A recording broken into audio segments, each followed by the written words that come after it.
So today, let's talk about building a mental framework for one of the most important things any of us do, learning.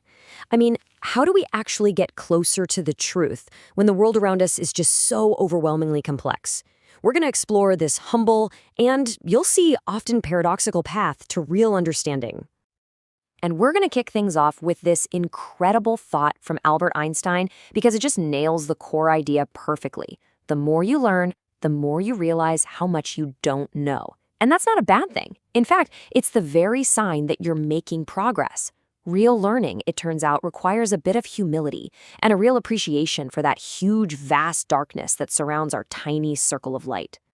Okay, so to get started, we really need to dig into the nature of truth itself, because as we're about to find out, it's not nearly as simple as just collecting a bunch of facts.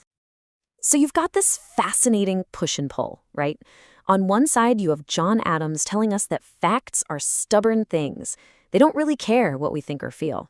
And on the other, Philip K. Dick with this great definition: reality is just the thing that's still there even when you stop believing in it.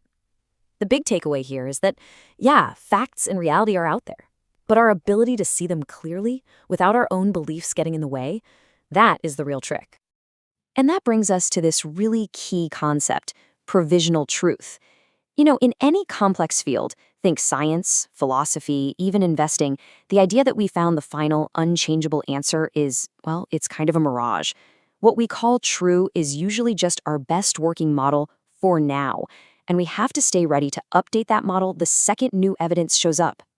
So, how do you even operate in a world like that? Well, Carl Sagan gave us the perfect balancing act.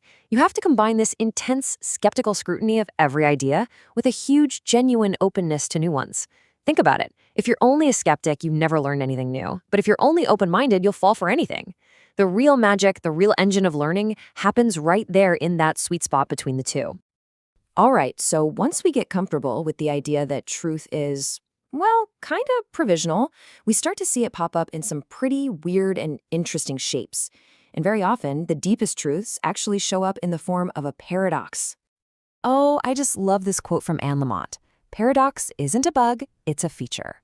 When you bump into two ideas that seem to completely contradict each other, but both also feel true, that's not a sign you're confused. It's a sign you're getting closer to a much deeper, more complete picture of reality. It's actually a reason for hope. Let's fire off a few quick examples. You'll see what I mean. Think about it. The strongest people you know are almost always the ones who are willing to be the most vulnerable. Or how about this one? Real freedom, whether that's financial freedom, creative freedom, whatever, it doesn't just come from having no rules. It comes from the discipline to build your own structure. And this one?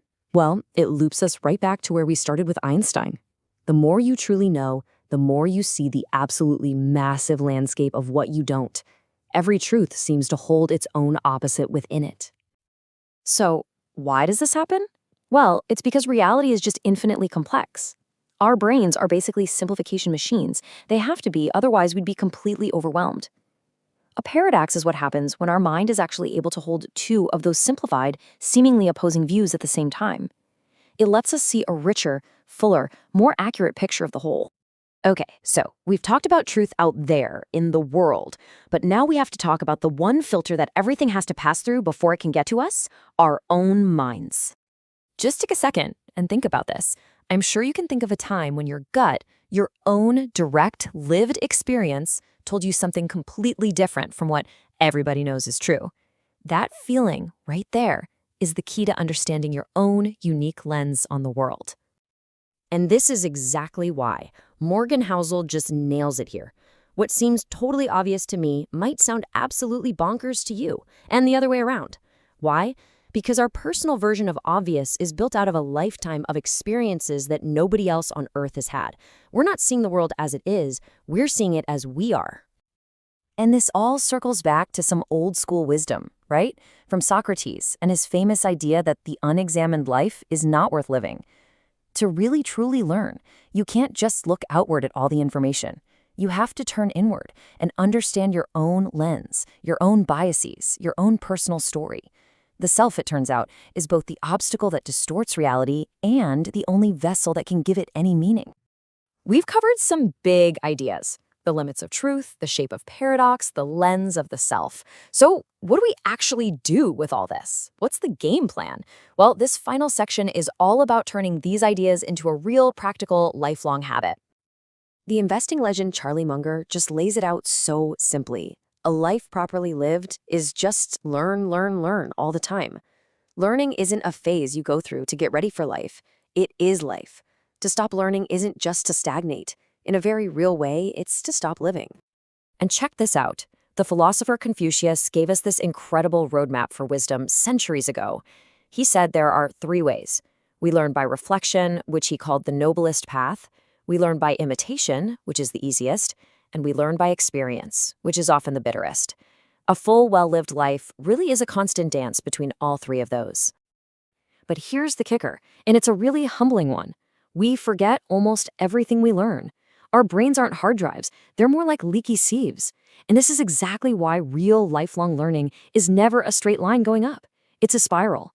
You have to constantly circle back, review, and revisit ideas to see them in a new light and truly make them part of you. And that right there is really the heart of this whole thing. The goal isn't to get to some finish line where you finally know everything. The real goal is just to stay in the game, to keep engaging in that ongoing, lifelong practice of being curious, of updating your views, and of really, truly living. So, that leaves us with one final thought to chew on. The search for knowledge and the feeling of certainty are two totally different things. One is an engine that drives you forward, the other is a dead end. So I'll just leave you with this question to carry with you. What mystery will you choose to explore next? Thanks for joining me.